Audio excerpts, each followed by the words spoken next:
ಇತ್ತೀಚೆಗೆ ತಾನೇ ನಮ್ಮ ಕರ್ನಾಟಕದ ಸದನದಲ್ಲಿ ವಕೀಲರಿಗೆ ರಕ್ಷಣೆಯನ್ನ ಕೊಡುವ ಕಾನೂನನ್ನ ನಾವು ಪಾಸ್ ಮಾಡಿರ್ತೇವೆ.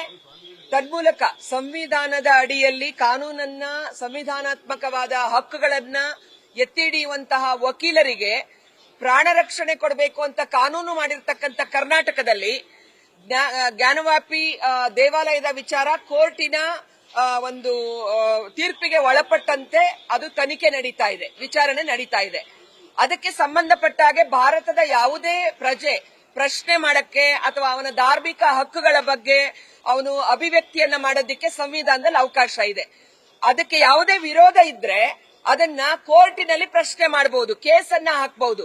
ಅದರ ಬದಲು ಅದನ್ನ ಅಭಿವ್ಯಕ್ತಿಯನ್ನ ಮಾಡಿದಂತಹ ನ್ಯಾಯವನ್ನ ವಾದ ಮಾಡುವಂತಹ ನ್ಯಾಯವಾದಿಗಳನ್ನೇ ಕೇಸ್ನಲ್ಲಿ ಹಾಕಿ ಅವರ ಒಂದು ಭಾವನೆಗಳನ್ನ, ಅವರ ಹಕ್ಕನ್ನ ಮೊಟಕುಗೊಳಿಸುವಂತ ಕೆಲಸವನ್ನ ರಾಮನಗರದ PSI ತನ್ವೀರ್ ಹುಸೇನ್ ಏನ್ ಮಾಡಿದ್ದಾರೆ, ಅವರು ತಕ್ಷಣ ಈ ಕೇಸುಗಳನ್ನ ವಾಪಸ್ ತೆಗೆದುಕೊಳ್ಬೇಕು.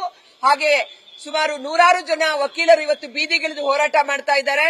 ಹಾಗಾಗಿ ಆ 40 ಜನರ ಮೇಲೆ ಹಾಕಿರ್ತಕ್ಕಂತ ಒಂದು ಸುಳ್ಳು ಕೇಸುಗಳನ್ನ, ಸಮಾಜದ ಶಾಂತಿ ಕದಡುವಂತ ದುರುದ್ದೇಶದ ಕೇಸುಗಳನ್ನ ಅವರು ತಕ್ಷಣ ವಾಪಸ್ಸು ಪಡೆದು ಶಾಂತಿ ಕಾಪಾಡೋದಕ್ಕೆ ಸರ್ಕಾರ ಮುಂದಾಗಬೇಕು.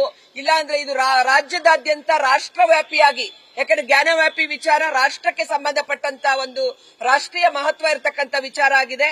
ಆದ ಕಾರಣ ಭಾರತೀಯ ಜನತಾ ಪಾರ್ಟಿ ಸರ್ಕಾರಕ್ಕೆ ಒಂದು ಎಚ್ಚರಿಕೆಯನ್ನ ಕೊಡ್ತಕ್ಕಂಥದ್ದು, ತಕ್ಷಣ ಈ ವಿಚಾರದಲ್ಲಿ ವಿಳಂಬ ಮಾಡದೆ ನ್ಯಾಯವಾದಿಗಳ ರಕ್ಷಣೆಗೆ ಮುಂದಾಗಬೇಕು ಅಂತ ಬಿಜೆಪಿ ಆಗ್ರಹ ಮಾಡ್ತೀವಿ.